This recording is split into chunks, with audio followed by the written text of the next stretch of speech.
প্রজাপতি ব্রহ্মা নাকি একবার গভীর ভাবনায় পড়ে যান। মর্তে সব দেবতার তীর্থ আছে, ব্রহ্মা বাদে।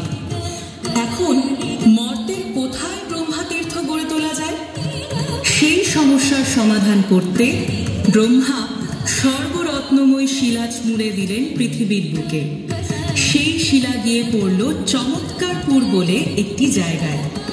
সেখানেই প্রজাপতি ব্রহ্মা তীর্থ গড়ে তুলবেন বলে মনস্থির করেন।